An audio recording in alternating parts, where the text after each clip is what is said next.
Hello everyone. I wanted to take a minute to walk you through the ePortfolio assignment because there's a few moving parts to it, and just to kind of give you an idea because everybody's ePortfolio is a little bit different.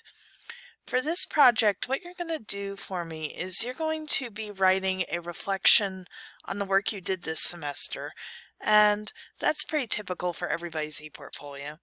And you're also going to be uploading two different assignments that you've completed for this class that you think best reflect you as a writer. So, your audience is going to be professors who don't know exactly what I've been having you do in this class, but they have a general idea of what happens in a composition class. So, the questions that I'm asking you to use to guide your reflection here are dealing with what we call threshold concepts. And we haven't talked about these explicitly, so I haven't named them off piece by piece and said, hey, this is exactly what this is, and here's the exact language of it. But these are things that are essential to understanding writing. So for this reflection, we're going to talk about two of them. So the first one is that writing is a form of action. When we write, we do things in the world. So this first question is asking you, how does writing and rhetoric, which is the way we write, you remember the example from earlier in the semester about different ways to ask for a pony if you're a child, have the potential to make the world a different place. So, what are things you could do using written language that changes the world around you? That's the kind of thing that I want you to talk about here.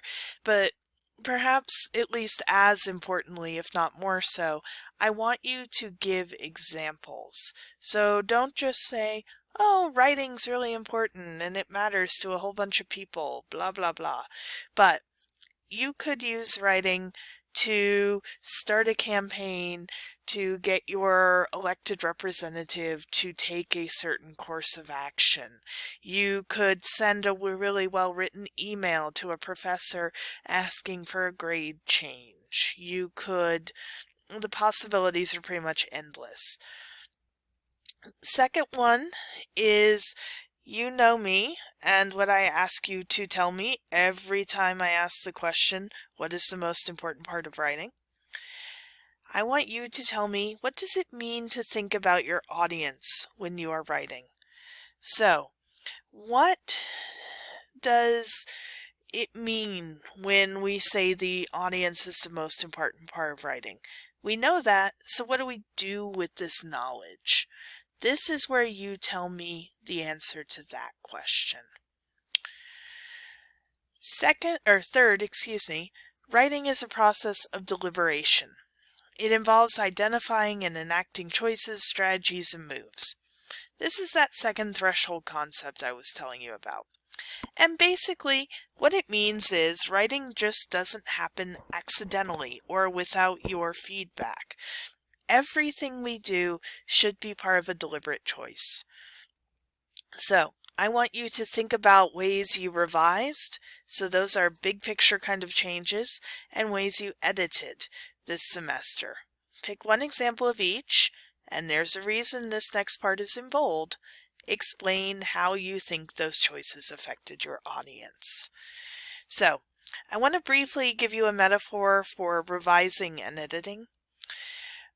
Imagine you have a car sitting in your front yard and it doesn't run. Revising is all the stuff you need to do to make the car go, to make the car perform its job.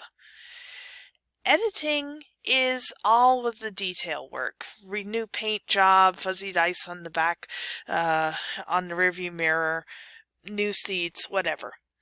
Those things don't mean that the car goes faster or goes at all. What they mean is the car is more pleasant to be in, or drive it around and attract the attention of whatever sex of people you are most interested in. So, revision is the stuff like organization, content development that makes your paper work. It makes the job, it makes your paper do what you want it to do for the audience that you've chosen. Editing is word choice, it's sentence structure, it's all the little things that make the paper easier to read. So, question 4. How can you apply what you learned about writing in this class to your other classes or to your job? Easy enough. You're not going to stop writing just because you've finished this course. So, give at least 2 specific examples. Number 5. Overall, this should say how do the essays you've chosen for your ePortfolio show your strengths, improvements, and weaknesses as a writer. So, make an argument for yourself. What are the things that you've learned? What are the things that you have improved? What are the things that you still want to improve? So, the discussion that we're going to be doing this week is going to highlight those exact questions. Now, if you need help with the ePortfolio, there are some videos here where it says web page with contact information for help. The ePortfolio homepage has a lot of tutorials. Basically, take your best shot at it. Digication is going to be a little bit of a learning curve if you haven't done it before, but you can make it work well enough.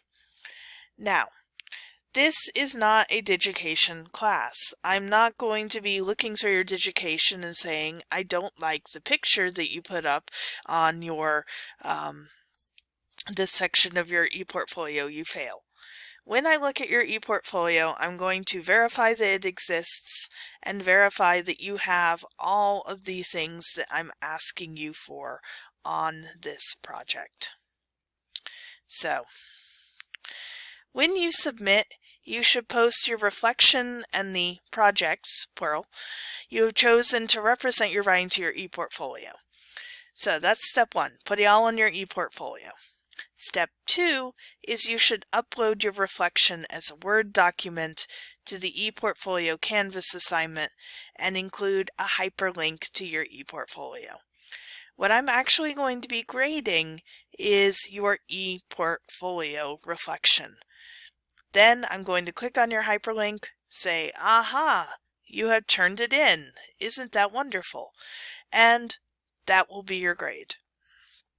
So, this is worth 5 points, in part because you don't get a revision on this, but do not forget that you have to have completed every major project, including this one, to earn a passing grade for this course. Do not look at your grade and say, oh good, I already have an A, so I don't have to do the ePortfolio.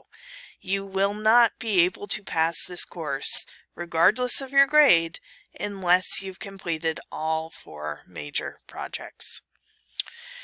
5 points for this project. Remember, this is 5 points on your final grade, so even though it sounds like a small number, it can definitely make the difference between one letter grade and another.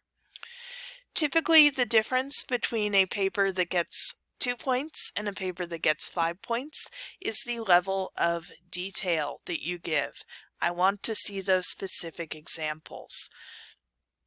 Now, there is no required length for this assignment.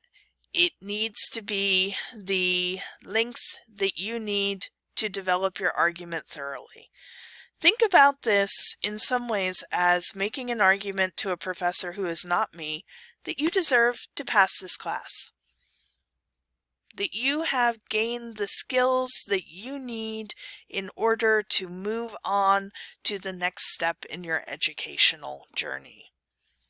That's what you're doing here. So, lots of good supporting detail. Explain things well for somebody who might not have the same experience in our class that you have had. and make sure that you upload it along with your hyperlink to your ePortfolio, and you should be just fine.